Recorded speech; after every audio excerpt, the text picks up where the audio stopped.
Sanggar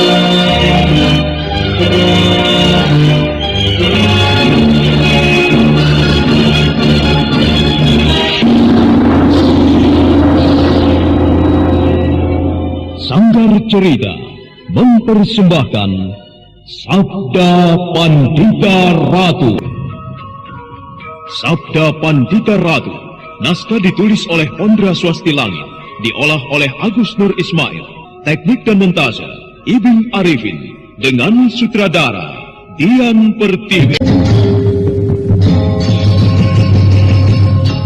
Sabda Pandita Ratu kali ini mengetengahkan episode yang ketiga dengan judul Purnama Kambang Ayun. Dengan para pemain, Tari Sanja sebagai Maharani Sri Sanjaya Warsa, Ferry Fadli sebagai Kameswara, Eli Ernawati sebagai Kanderes, Apu Burhan sebagai Empu Surya Suci, Naryo sebagai Boja Pradata, Suryadin sebagai Tranggana, dan pembawa cerita Hasdi Suhastra. Hanya pun terus tenggelam dalam pembicaraan. Sementara Maisa Branjangan hanya bisa duduk sambil mendengarkan pembicaraan itu. Udara terasa mulai panas dan matahari merayap mencapai puncaknya. Sementara itu di wilayah Kambang Ayun, tepatnya di mana air terjun itu berada, nampak beberapa tokoh persilatan tengah mengintip dari balik semak-semak. Mereka semua kelihatan heran melihat air terjun itu dapat dilihat dengan mata biasa. Padahal menurut perkiraan, air terjun itu hanya dapat dilihat pada saat bulan purnama menjelang. Paman, rupanya keanehan itu bukan hanya kita rasakan karena sirnanya kabut itu. Tapi air terjun ini pun rasanya aneh sekali.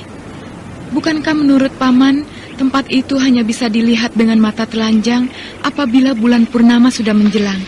Tetapi kenyataan yang kita lihat sekarang, bulan purnama belum muncul, air terjun sudah dapat kita lihat. Oh iya, Paman sendiri tidak mengerti. Jangan-jangan ada sesuatu yang tengah terjadi. Sebaiknya kita dekati saja tempat itu, Paman. Saya rasa dengan melihatnya lebih dekat lagi, semuanya akan lebih jelas. Oh, jangan, Kensiwi. Menurut orang-orang yang sudah mengenal tempat ini, air terjun itu sangat berbahaya. Siapapun yang berani mendekati tempat itu, maka akan mengalami nasib buruk. Maksud Paman, apakah orang itu akan terluka? Bukan hanya terluka, tapi mati. Ya, seharusnya memang kita tidak perlu percaya benar dengan cerita itu. Tetapi apa salahnya kalau kita tetap harus waspada? Iya, Paman. Saya mengerti. Sungguh disayangkan tempat seindah itu mempunyai misteri yang cukup menakutkan.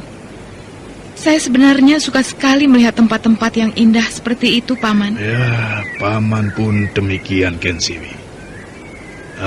Kensiwi, apakah kau tidak lapar? Sebenarnya, saya lapar juga, Paman. Apalagi sejak semalam kita sudah berada di sini. Tapi bagaimana? Rasanya tidak mungkin kita meninggalkan tempat ini. Saya rasa bukan hanya kita yang berada di tempat ini, tetapi tokoh-tokoh lain pun ada, Paman.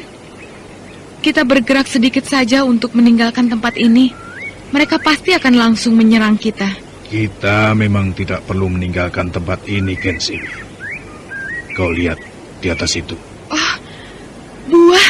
Ya, dengan buah itu kita akan mengganjal rasa lapar kita. Nah, bergeraklah perlahan-lahan. Kemudian kita langsung melompat ke pohon itu. Ayo. Iya, Paman.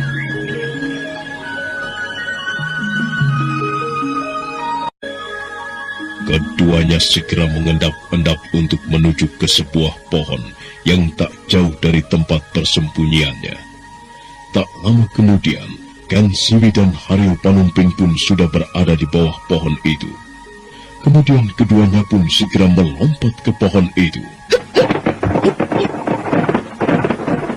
Sekarang keduanya sudah berada di atas batang pohon. Namun belum sempat Kensiwi dan Haryo Panumping memakan buah itu, tiba-tiba keduanya terkejut melihat suasana di atas air terjun. Di tempat itu, di mana air terjun mengalir, nampak beberapa orang seperti akan berkelahi. Paman, sepertinya orang-orang yang berada di atas itu akan berkelahi. Dan salah satu di antaranya, saya sudah mengenal orang itu, Paman. Ya, kelihatannya mereka memang akan berkelahi. Kensiwi, siapa di antara mereka yang kau kenal? Hesti Rajasa, Paman. Dialah orang yang pernah menawan saya dan membawa saya ke padang karautan. Dan yang lainnya, saya tidak tahu siapa mereka. Dua laki-laki yang berada di samping Hesti Rajasa adalah Puja Pradata dan Tranggana. Puja Pradata yang memakai baju merah tua itu adalah ayahnya Hesti Rajasa dan sekaligus sebagai gurunya Kensiwi. Biasanya kalau ada Hesti Rajasa, Paman Paraji Gading pun pasti ada. Tapi kali ini kelihatannya laki-laki tua keparat itu tidak ada. Mungkin si tua keparat itu sudah tewas, Paman. Paman, siapa wanita tua yang sedang mereka kepung itu, Paman? Iya. Sepertinya wanita tua itu adalah Nyai Salindri. Kalau Paman lihat dari sikap Puja Pradata dan Hesti Rajasa, sepertinya mereka berdua mempunyai dendam kesumat. Sepertinya di tempat itu akan terjadi perkelahian. Paman, sebaiknya kita jangan turun dulu. Saya ingin tahu apa yang akan terjadi di tempat itu. Kensiwi Nareswari kelihatannya penasaran sekali, ingin mengetahui apa yang akan terjadi di tempat itu. Sementara itu, di atas air terjun, di mana Puja Pradata, Tranggana dan Hesti Rajasa berada, suasana kelihatan mulai tegang. Nyai Salindri yang sekarang berada dalam kepungan tiga laki-laki ini kelihatan tenang-tenang saja. Bahkan dia tertawa terkekeh-kekeh, seakan-akan menganggap remeh tiga orang yang berada di sekelilingnya itu. Perempuan tua yang memuakkan. Aku memang sejak semalam menunggu-nunggu ketemu denganmu. Dan untunglah sekarang kau sudah berada di hadapanku. Kau harus bertanggung jawab atas kematian Paraji Gading saudaraku. Jadi itu yang membuat kalian berkacak pinggang di depanku. Apakah kau tahu kematian temanmu dari anak muda yang berada di sampingmu itu, Kisana? Iya, karena dia memang anakku. Ayo, mengakulah bahwa kau membunuh saudaraku. Dengan begitu, aku akan semakin leluasa untuk merobek mulut tuamu itu. Aku memang telah membunuh saudaramu. Dan itu aku pikir adalah hal yang biasa dalam bersaing merebutkan air suci itu. Kalau kau tidak senang dengan tindakanku, ayo balaslah kematian saudaramu itu. Kau memang harus mati di tanganku, perempuan tua yang kotor. Tunggu. Percuma kalau kau saja yang menyerangku. Nanti hasilnya akan sia-sia saja. Lebih baik seranglah aku beramai-ramai. Dengan begitu, kalian akan tahu sampai di mana kehebatan Nyai Salindri. Ayo, majulah kalian. Jangan sungkan-sungkan. Keparat, manusia sombong. Terimalah ini. Hingga pada saat tertentu, tiba-tiba saja dari tangan kedua tokoh itu muncul asap kehitam-hitaman. Pertama kedua tokoh ini tidak main-main lagi untuk saling merobohkan. Rasakan ini, perempuan tua keparat. Ayo keluarkan semua ajian yang kau miliki, Puja Pradata. Aku akan terus melayanimu sampai kau mengakui bahwa Nyai Salindri memang hebat. Kurang ajar. Hebat sekali perempuan tua ini. Gerakannya begitu cepat dan mengerikan. Apakah aku akan mampu merobohkannya? Rasanya kalau aku sendirian yang melayaninya, aku tidak akan mampu. Sebaiknya aku perintahkan saja Teranggana dan Hesti Rajasa untuk membantuku. Teranggana, Hesti Rajasa, kalian jangan diam saja. Ayo bantu aku untuk melumpuhkan si tua keparat ini. Rupanya kau kewalahan juga, Boja Pradata. Ayo, majulah kalian bertiga. Aku tak akan beranjak dari tempat ini sebelum kalian semua terkapar. Iya. Telah mundur beberapa tapak, Nyai Salindri kemudian merubah posisi kuda-kudanya. Tangannya yang tua dan nampak keriput itu mulai dia gerakan dengan lincah. Sebentar kemudian, jurus-jurusnya sudah berubah seperti bentuk sebuah tarian. Melihat jurus Nyai sekarang sudah berubah, serentak saja Teranggana dan Hesti Rajasa menyerang dengan garang. Keduanya nampak bernafsu untuk merobohkan musuhnya. Tetapi rupanya, Teranggana dan Hesti Rajasa terlalu ceroboh. Ia lupa siapa sebenarnya yang tengah mereka hadapi.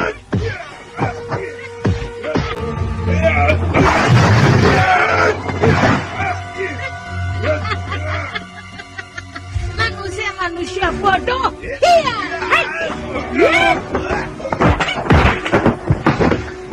Barat kau nenek peot. Ayo bangun. Jangan terpaku seperti kerbau bungu begitu. Ayo bangun. Bukankah kau laki-laki? Hadapi aku kembali. Nah, kau juga. Hei, anak muda. Rupanya kau pun belum jera untuk menghadapiku. Sayang sekali pertemuan kita yang kedua ini tidaklah seindah waktu itu. Tutup mulutmu, Nenek Jalang.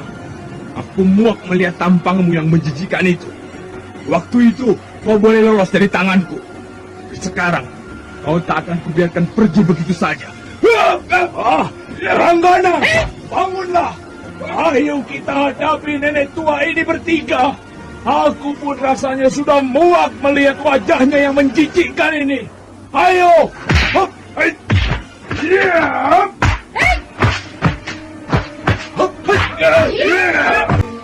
Teranggana segera bangkit berdiri. Sekarang ketiganya telah bersiap-siap untuk menyerang Nyai Salindri kembali.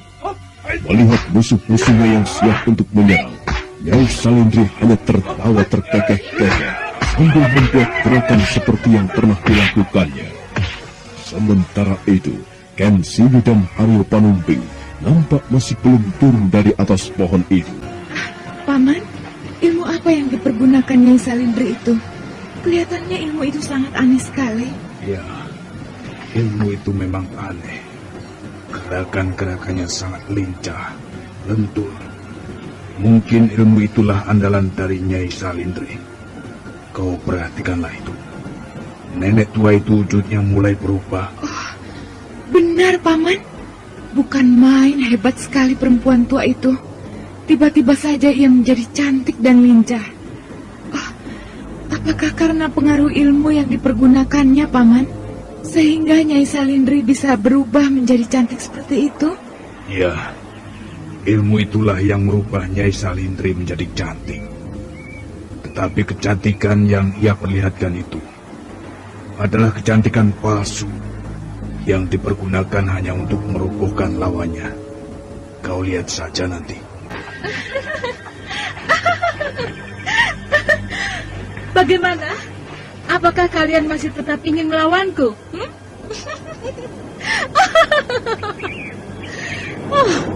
Percuma. Sebaiknya urungkan saja niat kalian. Kalian bertiga bukanlah lawanku.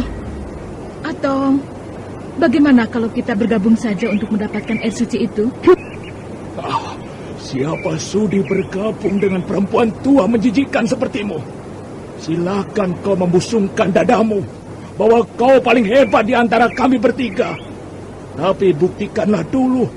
Jangan bisanya hanya sesumbar mulut saja. Ayah, sebaiknya kita jangan terlalu banyak basa-basi dengan perempuan tua ini. Itu sama saja memberi kesempatan pada dia untuk mengumpulkan tenaga lagi. Manusia setua ini paling tidak bisa kita ukur kekuatannya. Anak muda, seharusnya kau lihat dengan jelas. Apakah aku sekarang tua dan menjijikan seperti tadi? Tidak kan? Sekalipun sekarang kau kelihatan seperti seorang gadis, tetapi semua itu hanya tipuan muslihatmu saja. Kau tetap perempuan tua yang sudah jompo. Keparat! Rupanya kau memang tidak bisa dikasihani anak muda. Baiklah, kalau begitu, rasakan ini.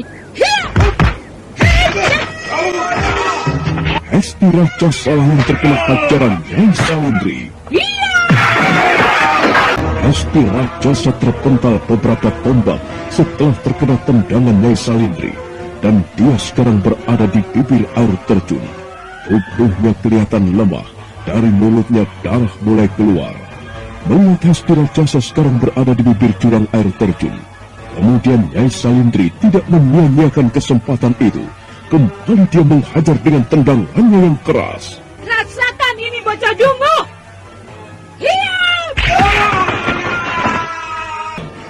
Keparat kau, Nyai Salindri.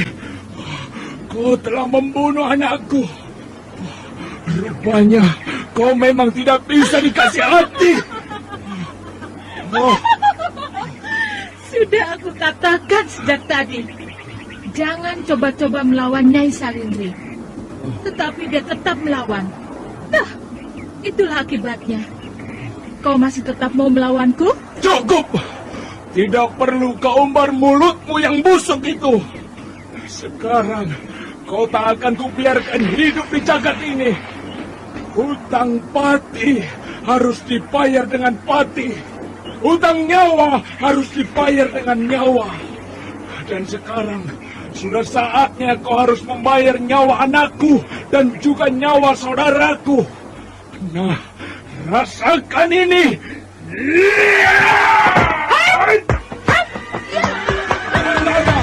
Ayo bantu aku untuk lumpuhkan nenek keparat ini. Pradata! Menepilah sebentar! Ada apa terjadi? Pradata, kenapa kita tidak menggunakan saja ajian Panglimunan? Aku rasa dia tidak akan berdaya menghadapi kita jika kita menggunakan ajian itu. Iya, kenapa aku sampai sebodoh ini? Kalau begitu, ayolah kita pergunakan ajian itu. Kemudian kita hajar bersama-sama perempuan tua renta ini. Apalagi yang ingin kalian lakukan? Percuma. Tetap saja sia-sia apa yang kalian lakukan itu. Tertawalah sepuas-puasmu perempuan renta. Nanti juga kau akan tahu.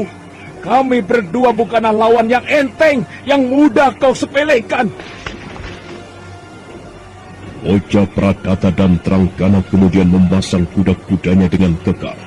Keduanya lalu merenggangkan kakinya, sementara kedua tangannya ditelungkupkan di depan dadanya masing-masing.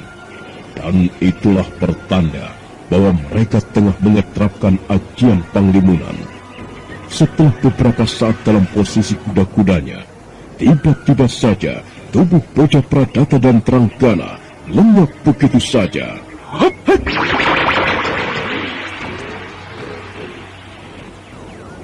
Kurang ajar. Licik sekali kalian. Sekalipun kalian telah menggunakan ajian Panglimunan, jangan harap kalian dapat mengalahkan aku. Ayo, majulah manusia-manusia licik.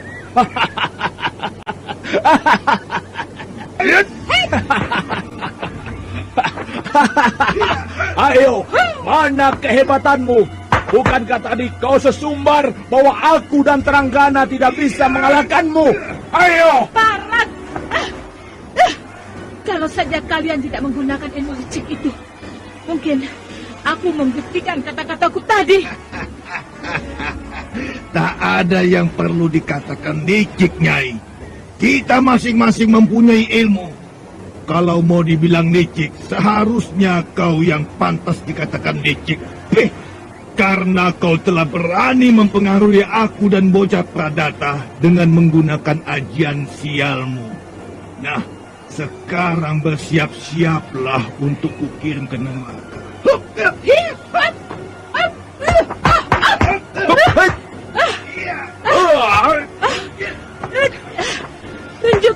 Kalian pengecut! Aku muak menghadapi kalian dengan cara yang seperti ini. Jangan banyak bicara.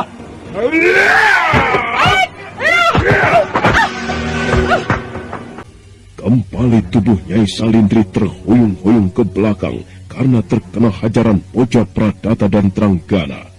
Setelah beberapa kali ia terkena hajaran, perlahan wujud Nyai Salindri berubah pada sosoknya semula.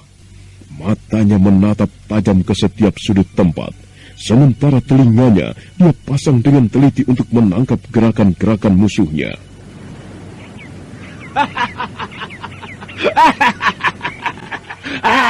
Sekarang kau sudah kembali pada bentuk jelekmu, nenek tua. Dan aku rasa sekaranglah saatnya kau menerima kematianmu. Benar, Pradata. Manusia seperti ini memang tidak pantas hidup lama di jagat ini. Di samping usianya sudah terlalu tua dan bau tanah. Tetapi tingkah lakunya pun semakin memuakkan. Ayolah, kita tidak perlu membuang-buang waktu lagi.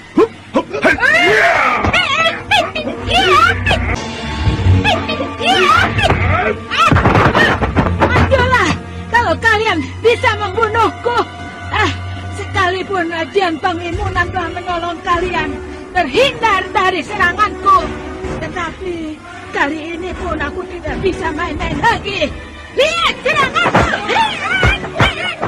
Setelah menggerakkan tangannya beberapa kali, tiba-tiba saja tubuh Nyai Salindri berputar-putar, dan sebentar kemudian tubuh itu melintir dengan cepatnya bagaikan gasing.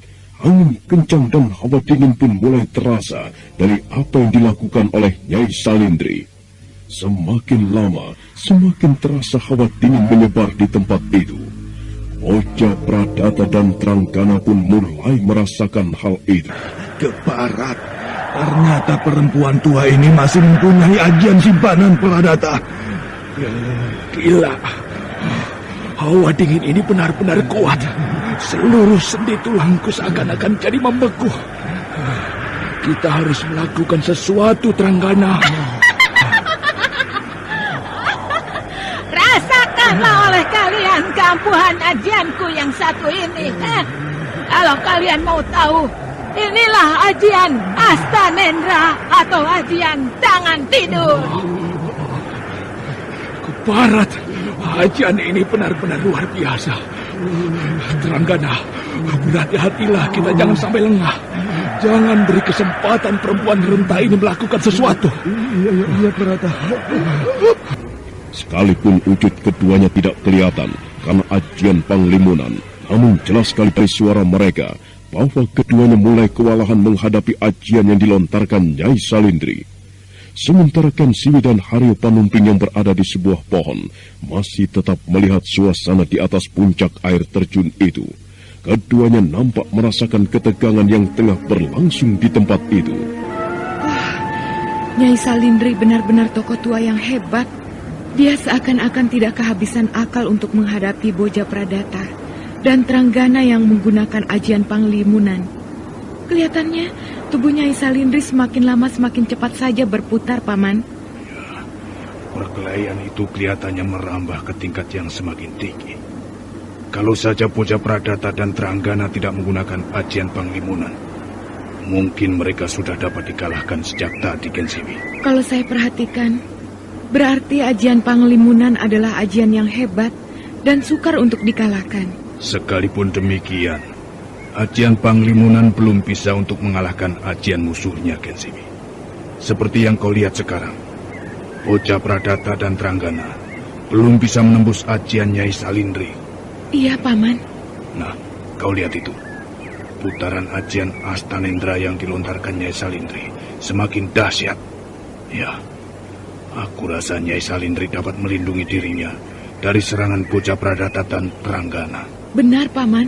Tapi apakah Boja Pradata dan Tranggana sendiri mampu menerima ajian Astanendra? Oh, entahlah. Lihat saja nanti hasilnya, Ken Siwi. Paman, lihat. Boja Pradata dan Tranggana mulai menampakkan diri. Rupanya mereka tidak sanggup lagi bersembunyi di balik ajian Panglimunannya. Benar saja apa yang dikatakan oleh Ken Siwi. Rupanya bocah Pradata dan Tranggana mulai menampakkan diri. Keduanya kelihatan berusaha untuk melawan ajian yang dilontarkan Nyai Salindri. Tubuh bocah Pradata dan Tranggana mulai menggigil merasakan hawa dingin. Nah, apakah yang dilakukan keduanya untuk menghadapi Nyai Salindri? Mampukah bocah Pradata dan Tranggana melumpuhkan wanita tua itu? Saudara pendengar, untuk mengetahui jawabannya, nantikanlah kelanjutan kisah ini dalam seri berikutnya. Sampai jumpa.